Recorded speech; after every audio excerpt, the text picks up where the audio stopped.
Dimba DIMBHA म्हणजे diabetes मुक्त भारत अभियान. सो STEAD-M म्हणजे स्कॅनिंग, ट्रीटमेंट, एक्सरसाइज, डाएट आणि माइंडसेट. आता जीवनशैलीचे आजार जसं डायबिटीज बरोबर ब्लड प्रेशर आहे, वाढलेलं वजन, स्थूलपणा आहे, थायरॉइड डिसीज आहे, PCOD स्त्रियांमध्ये दिसणारा हा त्रास आहे. असे अत्यावश्यक असे 30 रिपोर्ट आपण विदिन 10 मिनिट्स करतो आणि या रिपोर्टनुसार मग आपलं हे लोकेशन ठरतं. A म्हणजे नॉर्मल, B म्हणजे ओव्हरवेट, C म्हणजे प्री डायबिटीस आणि D म्हणजे डायबिटीस. आणि मग ह्या लोकेशनप्रमाणे STEAD-M प्रोग्राम आपण त्यांना सांगतो, समजावून सांगतो आणि मग याच्यातनं आपल्याला 2 गोष्टी करता येतात. प्रिव्हेन्शन पण करता येतं आणि रिव्हर्सल पण करता येतं.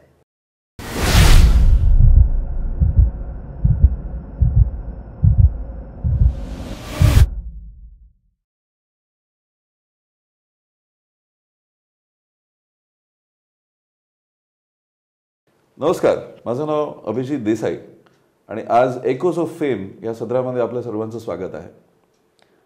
डायबिटीज म्हटलं की सगळ्या लोकांच्या अंगावर काटा येतो आणि डायबिटीज हा विषय असा आहे की भारतामध्ये एक स्टॅटिस्टिक्समध्ये मी वाचलं होतं, साधारण 10 ते 11% लोकांना डायबिटीज असतं आणि बहुतांशी डॉक्टर असं सांगतात की हा रोग जो आहे हा नियंत्रण ठेवणारा रोग आहे, म्हणजे तुम्हाला ह्याच्यावरती नियंत्रण ठेवणं गरजेचं आहे. पण आज आपण ह्या सदरामध्ये ह्या गोष्टीला चॅलेंज करत आहोत आणि त्यासाठी आपण आज आमंत्रित केलेलं आहे डॉक्टर राजेंद्र माने यांना. डॉक्टर राजेंद्र माने, आपलं स्वागत आहे. डॉक्टर राजेंद्र मानेंबद्दल सांगायचं झालं तर गेले 35 वर्ष हे MD मेडिसिन आहेत स्वतः आणि गेली 35 वर्ष डायबिटीज या विषयावरती काम करत आहेत आणि मुख्यतः रिव्हर्सल डायबिटीज. सो डॉक्टर साहेब, मी आपल्याकडे येतो आणि थोडंसं तुमच्या प्रवासाबद्दल सांगा की हा रिव्हर्सल डायबिटीजबद्दल तुम्ही कसं काय तुम्हाला वाटलं की याच्यावरती काम करावं. नमस्कार, मी डॉक्टर राजेंद्र माने. गेली 35 वर्ष मेडिकल प्रॅक्टिस करतो आहे आणि डायबिटीसमध्येच मी गेली 35 वर्ष करतो आहे. दौंड या ठिकाणी माझं क्लिनिक हॉस्पिटल आहे, पुण्यामध्ये आहे. आणि डायबिटीस या विषयाकडे वळण्याचं खरं तर कारण माझ्या आईला आणि वडिलांना दोघांना डायबिटीस. नुसतं डायबिटीस नाही तर त्याचे कॉम्प्लिकेशनसुद्धा, ब्लड प्रेशर होतं, हृदयरोग होता, कॅन्सर झाला होता आणि त्यांना ट्रीटमेंट देणारा मीच डॉक्टर.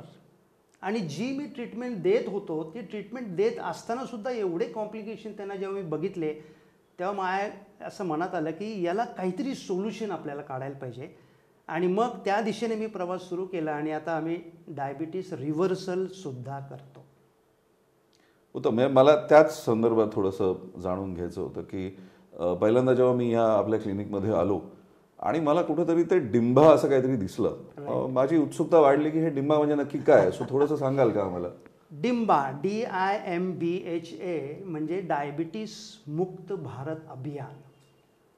ज्यावेळेस आमच्याकडे काही रुग्ण योग्य पद्धतीने जेव्हा बरे झाले तेव्हा आम्ही म्हटलं की अरे हा प्रोग्रॅम आपल्या काही पेशंटसाठी न ठेवता भारतामध्ये घेऊन जायला पाहिजे आणि म्हणून डिम्बा जन्माला आला. 25 करोड फॅमिलीजला 2047 पर्यंत आम्हाला एज्युकेट करायचं आहे, शिक्षण द्यायचं आहे की येस तुमचा डायबिटीस पण जाऊ शकतो आणि त्याच्यासाठी आमच्याकडं हेल्थ एज्युकेशन प्रोग्रॅम आहे. त्याचं आम्ही नाव ठेवलं आहे STEAD-M. Wow, interesting. हे STEAD-M काय आहे नक्की, म्हणजे ह्याची ही प्रोसेस कशी सुरू होते या सांगतो. सो STEAD-M म्हणजे स्कॅनिंग, ट्रीटमेंट, एक्सरसाइज, डाएट आणि माइंडसेट. वाव. तर एक होलिस्टिक प्रोग्राम आहे. तुम्ही बघाल याच्यात सर्व समावेशक अशा गोष्टी आहेत आणि याच्यातनं मग आम्ही हा डायबिटीस आणि नुसतं डायबिटीस नाही तर जीवनशैलीचे लाईफस्टाईल डिसिजेससुद्धा इतर रिव्हर्स करतो. वाव. मग आपण आता तुम्ही आता म्हणालात, मला ही प्रोसेस खूप आवडली. कारण कुठली मला एक गोष्ट मी जाणतो की जेव्हा कुठलीही गोष्ट आपण प्रोसेसमध्ये करतो त्यावेळेला त्याच्यातनं सक्सेस लवकर येतो. सो मला ही तुमची प्रोसेस मला ऐकून घ्यायची. पण आपण स्कॅनिंग जेव्हा करतो तर स्कॅनिंगमध्ये पहिल्यांदा आपण ब्लड टेस्ट वगैरे करतो. सो त्या ब्लड टेस्टमध्ये कुठल्या कुठल्या गोष्टी आहेत ज्यांना आपल्याला बघावं लागतं किंवा मॉनिटर करावं लागतं किंवा ओळखायचं कशा की स्कॅनिंगमध्ये ह्या गोष्टी आहेत म्हणून. अगदी बरोबर. कुठलीही गोष्ट सुरू करताना तिला एक प्रोसेस पाहिजे, जसं तुम्ही म्हटल्याप्रमाणे. सो आता हे जे जीवनशैलीचे आजार, लाईफस्टाईल डिसीजेस होतात कोणाला, ज्यांच्या घरामध्ये हे आजार आहेत. आता जीवनशैलीचे आजार जसं डायबिटीज बरोबर ब्लड प्रेशर आहे, वाढलेलं वजन, स्थूलपणा आहे, थायरॉइड डिसीज आहे, PCOD स्त्रियांमध्ये दिसणारा हा त्रास आहे, डिसलिपिडिमिया जिथं कोलेस्ट्रॉल वाढलेलं असतं, कॅन्सर असू शकतो, हृदयरोग असू शकतो. तर या प्रकारचे जे आजार आहेत हे जीवनशैलीचे आजार आहेत. आणि हे जीवनशैलीचे आजार एकत्र येण्याचं कारणच हे आहे की यांचं मूळ किंवा रूट कॉज आम्ही आता शोधून काढलेला आहे. आणि म्हणून ज्यावेळेस आम्ही ही तपासणी करतो त्यांची, त्याच्यासाठी WWC म्हणजे वायझाईट वेलनेस क्लिनिक जे आमचं क्लिनिक आहे. वायझाईट हा जर्मन वर्ड आहे, त्याचा साधासा अर्थ आहे विजडम किंवा शहाणपण. तर हे आम्ही करताना WWC हेल्थ स्कॅन म्हणून एक छोटंसं डिव्हाइस आम्ही वापरतो. इतकं छोटं डिव्हाइस आहे की हे तुमच्या हातावर सुद्धा बसेल. आणि या डिव्हाइसमधनं आम्ही जवळपास एखाद्या व्यक्तीचे, त्याला आम्ही हेल्थ सीकर म्हणतो. याचं नाव हेल्थ स्कॅन आहे, इलनेस स्कॅन नाही आहे. हेल्थ स्कॅन म्हणजे ज्या व्यक्तीला हा आजार होऊ शकतो ती नॉर्मलच व्यक्ती असते. आणि ज्याला हा आजार झालेला आहे हा काय एक दिवसाचा प्रवास नाही आहे, हा साधारणतः 10, 12, 15 वर्षाचा प्रवास असतो. आणि मग याच्यासाठी आम्ही काय केलं की हेल्थ स्कॅन करतो आणि याचं लोकेशन काढतो. आता तुम्ही म्हणाल लोकेशन काढतो म्हणजे काय, तर समजा आपण पुण्यावरून मुंबईला चाललो आहे, तर आपल्या एक ढोबळमानाने आपल्याला लोणावळ्याचं स्टेशन लागेल, त्याच्यानंतर कल्याण लागेल, त्याच्यानंतर ठाणे आणि विटी लागेल, असं धरून चालू. तसं हे जीवनशैलीचे आजार होण्यामध्ये आपण 4 स्टेशन धरूया, ABCD. ए म्हणजे नॉर्मल, B म्हणजे ओव्हरवेट, C म्हणजे प्री डायबिटीस आणि D म्हणजे डायबिटीस. तर हे लोकेशन शोधून काढायला हा आपल्याला हेल्थ स्कॅन उपयोगी पडतो. याच्यामध्ये 30 रिपोर्ट्स मिळतात, याच्यामध्ये शुगर्स मिळतात, ब्लड प्रेशर तुम्ही बघता, शरीरात असलेलं वजन उंचीनुसार आहे का नाही, किती प्रमाणात त्याच्या शरीरामध्ये फॅट म्हणजे चरबी साचलेली आहे आणि ती कुठं साचलेली आहे. स्पेशली जेव्हा आपल्या पोटामध्ये ही चरबी साचते, ज्याला आम्ही विसरल फॅट म्हणतो, हे थोडंसं धोकादायक फॅट असतं.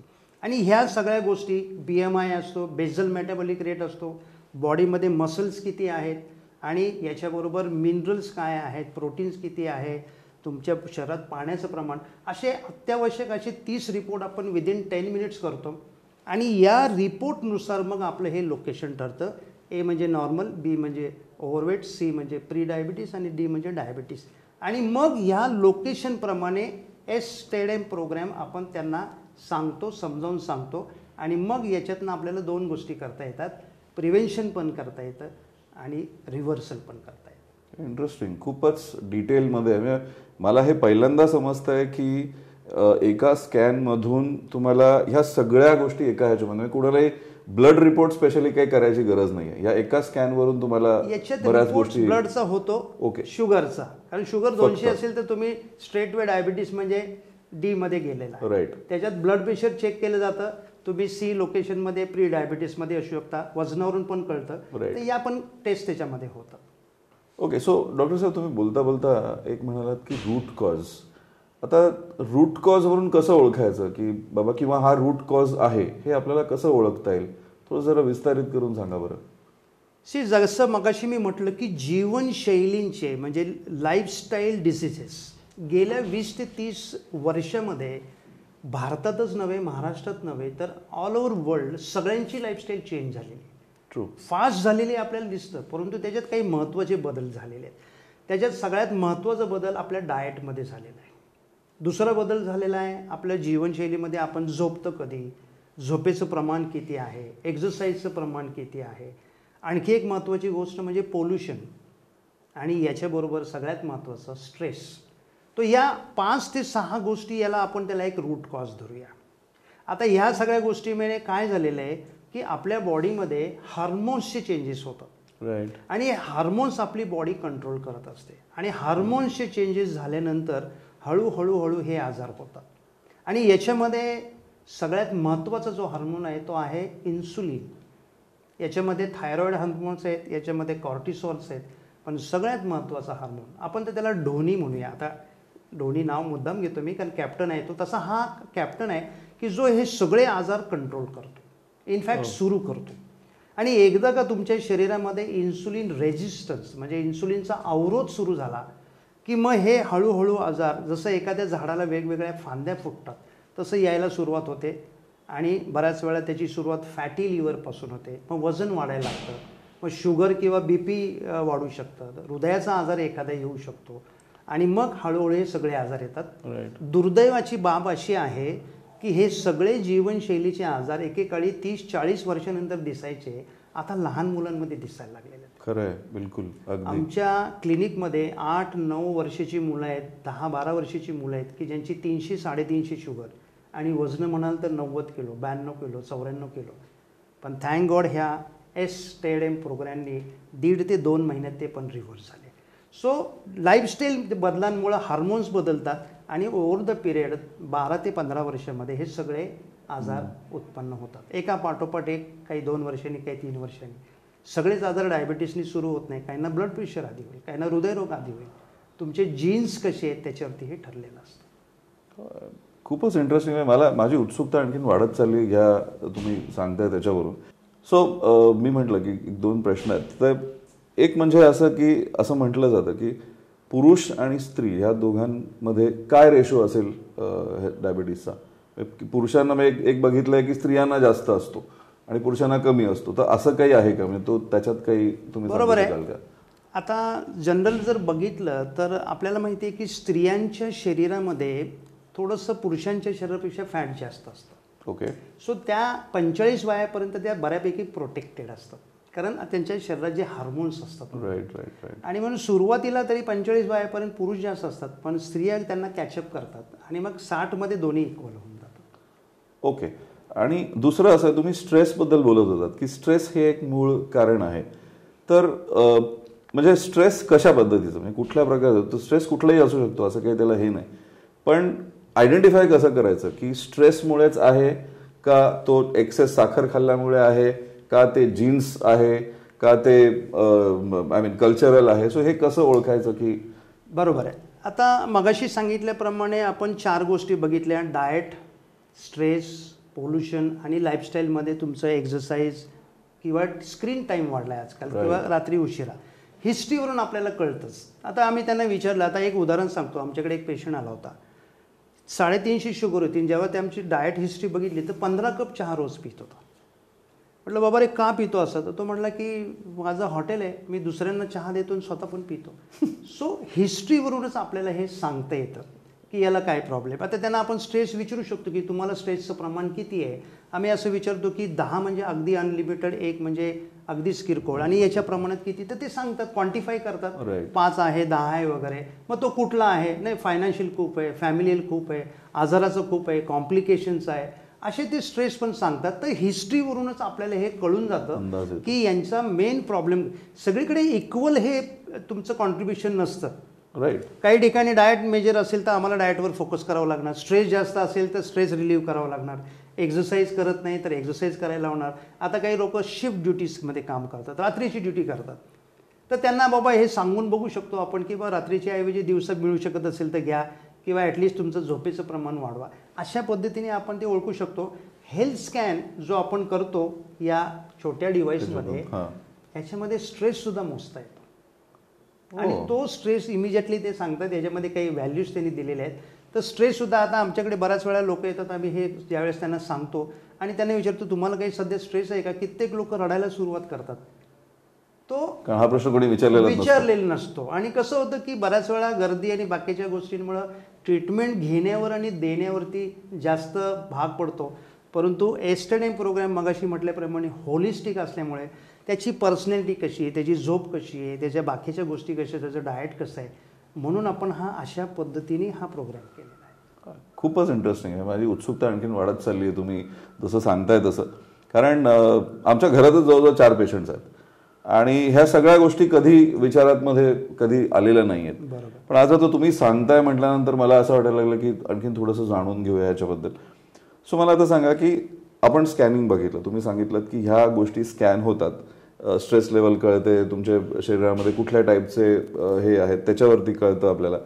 तर आपण थोडंसं ट्रीटमेंटवरती येऊया. तर मग ह्याच्यासाठी कोणत्या टाईपची ट्रीटमेंट आहेत? आता जसं मी म्हटलं की ऑल्टरनेटिव्ह ट्रीटमेंट्स भरपूर आहेत, पण रिव्हर्सल म्हटल्यानंतर मला थोडंसं हे वाटलं की कसं रिव्हर्स करता येईल. सो ट्रीटमेंटसाठी आपल्याकडे मला वाटतं अभिजित, हा तुमचा प्रश्न आहे ना, हा आपल्या मुलाखतीतला सगळ्यात टॉप लेवलचा प्रश्न आहे. डायबिटीसचे जर तुम्ही प्रकार बघितले तर तुम्हाला ढोबळमानाने 2 प्रकार आहेत, टाईप 1, टाईप 2. टाईप 1 100 लोक जर घेतली तर 10 लोकांना टाईप 1 असतो, जो लहान वयात, लहान मुलांना तरुण वयात होतो. याला आम्ही ऑटो इम्युन डिसीज म्हणतो. ओके. काही कारणास्तव जसं व्हायरल फिवर असेल, आपली बॉडी अँटीबॉडीज तयार करते व्हायरसेस विरुद्ध. ती अँटीबॉडीज व्हायरसला किल करते, ती फसते आणि आपल्या पँक्रियाजमध्ये बीटा सेल्स असतात ज्याच्यामध्ये इन्शुलिन तयार होतं. दुर्दैवाने ती त्याच्यावर अटॅक करते आणि एक कमी वेळेमध्ये त्या सेल नष्ट होतात. इन्सुलिन तयार होणं थांबतं आणि इन्सुलिनचं महत्त्वाचं काम असतं अन्नातनं रक्तामध्ये आलेली साखर शरीरातल्या प्रत्येक पेशीमध्ये घेऊन जाणं. ते होऊ शकत नाही आणि मग ती रक्तामध्ये वाढायला लागते. टाईप 1 डायबिटीस, थोडक्यात रक्तातली साखर वाढली. टाईप 2 डायबिटीसमध्ये मगाशी म्हटल्याप्रमाणे इन्सुलिन रेजिस्टन्स असतो. एखाद्या गोष्टीला जेव्हा रेजिस्टन्स सुरू होतो तेव्हा बॉडी किंवा ती गोष्ट जास्त प्रमाणात केली जाते आणि मग जेव्हा इन्शुलिन त्याचं महत्त्वाचं काम करत नाही, तेच काम करण्यासाठी पँक्रिया एक्स्ट्रा कामाला लागतं आणि एक्स्ट्रा इन्शुलिन तयार करतं आणि हे एक्स्ट्रा झालेले इन्शुलिन हे सगळे आजार इन्क्लुडिंग टाईप 2 डायबिटीस पण तयार करतो. आणि दोन्हीमध्ये सुद्धा साखर वाढलेली आहे. आता बघा तुम्ही, दोन्हीमध्ये साखर वाढली पण टाईप 1मध्ये इन्शुलिनचं प्रमाणच नगण्य आहे, टाईप 2मध्ये जास्त आहे. पण ट्रीटमेंट काय होते, फक्त शुगर कमी करण्याकडे दिली जाते, त्याला आम्ही कंट्रोल ट्रीटमेंट म्हणतो. राईट. इतके वर्ष जी ट्रीटमेंट दिली जात होती ती फोकस फक्त सिम्पटम शुगर कमी करण्यावर होती. राईट. आपला जो एस्टेडेम प्रोग्राम आहे याच्यामध्ये आम्ही पहिलं इन्सुलिनचं प्रमाण चेक करून घेतो आणि ते जर वाढलेलं असेल तर जीवनशैली अशी बदलतो की त्याचं इन्सुलिन वाढलेलं कमी होईल, इन्सुलिनचं रेजिस्टन्स कमी होईल आणि जसं जसं इन्सुलिन रेजिस्टन्स कमी व्हायला लागतो, वजन कमी होतं, शुगर कमी होतं, वेट लॉस होतो, फॅट लॉस होतो, हृदयाचा आजार कमी होतो आणि सगळे आजार हळूहळू रिव्हर्स व्हायला लागतात. सो ट्रीटमेंटमध्ये हा फरक आहे. आता इथे सुद्धा आम्ही ॲलोपॅथिकच ट्रीटमेंट देतो. होय. आय एम MD मेडिसिन, तो माझी ती ट्रीटमेंट आहे. पण ॲलोपॅथिक मेडिसिनमध्ये पण असे मेडिसिन्स आहेत की काही मेडिसिन तुमचे इन्सुलिन वाढवतात, ते इथं देऊन उपयोगाचं नाही. इथं आपल्याला इन्सुलिन न वाढवणारे मेडिसिन द्यावे लागतात आणि ज्याचा परिणाम असा होतो की वजन पण कमी होतं, कारण इन्सुलिन कमी झालं की वजन कमी होतं. म्हणून तुम्हाला हे माहीत असेल की टाईप 1 डायबिटीसची लोक अशी बारीक असतात. हो, राईट. आणि 90% टाईप 2 डायबिटीसचे लोक हे थोडेसे स्थूल किंवा जाड प्रमाणात असतात. सो ट्रीटमेंट ॲलोपॅथिक आहे. ह्याचा ॲडव्हान्टेज असा आहे की रिव्हर्सल जसं तुमचं व्हायला लागतं, मेडिसिनचा नंबर कमी होतो, कमी होत जातो.